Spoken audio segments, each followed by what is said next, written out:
Illegal aliens from Mexico were allowed to march through America's cities demanding citizenship. Some even waved the Mexican flag.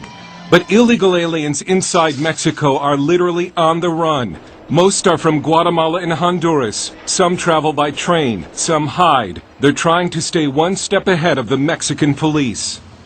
The Mexican government was outraged by the movement to build a new wall on America's southern border. Mexico's foreign secretary went before the cameras to protest that Mexican immigrants are not felons or terrorists. They are human beings who deserve respect and the opportunity to live with dignity. But in Mexico, when it comes to the treatment of its illegal aliens, it's do as I say, not as I do. Mexico has called U.S. immigration policy harsh and has called the proposed wall on the U.S.-Mexico border shameful. But some have called Mexican immigration policy hypocritical. Enter Mexico illegally and you're treated as a felon. If you're caught by the federal police, you'll be fortunate if you're only deported.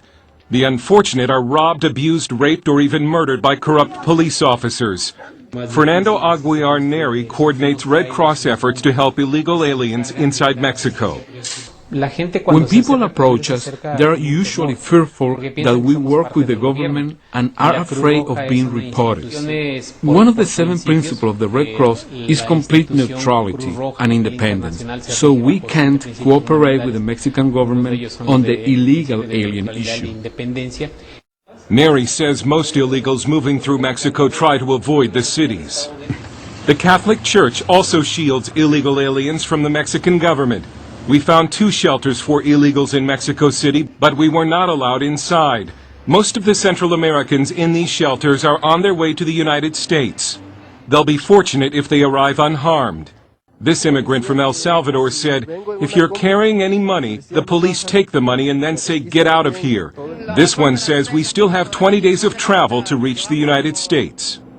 But if you're a Mexican citizen wanting to enter the U.S. illegally, then you can count on the Mexican government's full help and support. It even has a special department called Grupos Beta that allegedly helps Mexicans cross the U.S. border illegally. Although in an interview with CBN News, the head of Mexico's immigration service, Hipólito Trevino, denied it.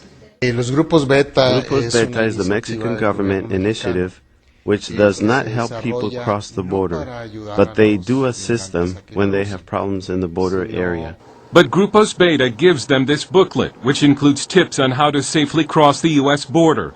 Trevino denied the allegation that the immigrants are also given maps by the government. No maps. No maps. Okay. No recommendations about los animales venenosos.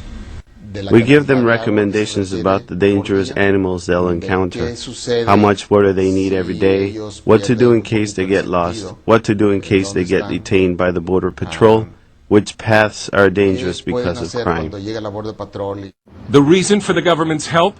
Cash sent home by Mexicans in the U.S. constitutes the second biggest source of foreign currency in Mexico after the oil industry.